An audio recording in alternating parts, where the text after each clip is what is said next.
बेटा के मन में एगो भाव बा। अचारा के खुटावा सुखावा सपने रही गईले हो, निकल न प्रेमावा के प्यास हो।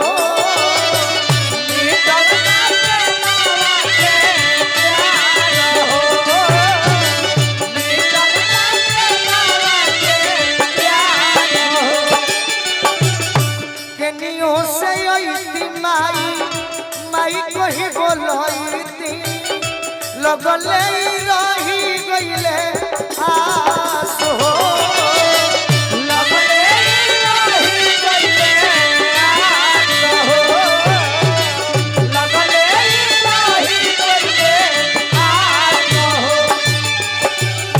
बेटा कहत है कि माई पनिया पियई दूधावा खाना लेके आई तू हो, पनिया पियई दूधावा खाना लेके आई तू हो, पनिया पियई दूधावा खाना लेके आई तू हो। यदि हम तहरा भी बैठती तो इहे नु काम करती, आ गोदिया में जाईती बैठ हो,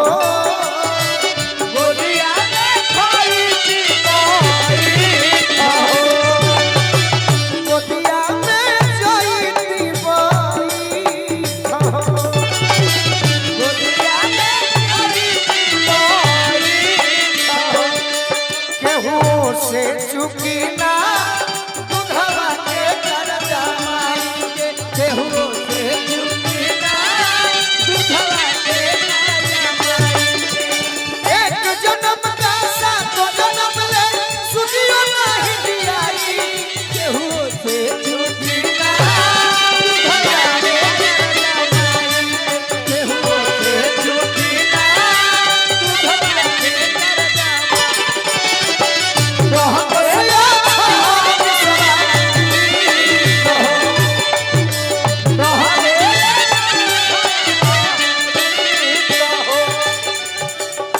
आज हमरा बीच में नहीं खू, फिर भी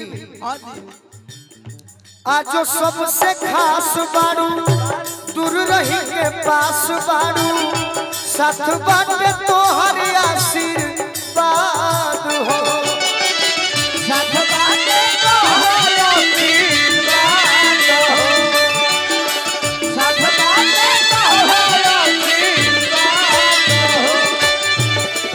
जब तक ले जियब गुनवा हरदम हम गाइब हो, करी जमाना हरदम याद हो, करी जमाना हरदम याद हो, करी जमाना हरदम याद हो।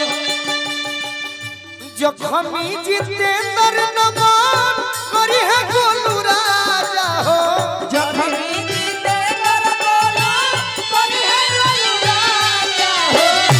जखमी जितेंद्र नमन करी है गोलू राजा हो, कि फूल माला लेके, कि फूल माला लेके अरे भभूत हो।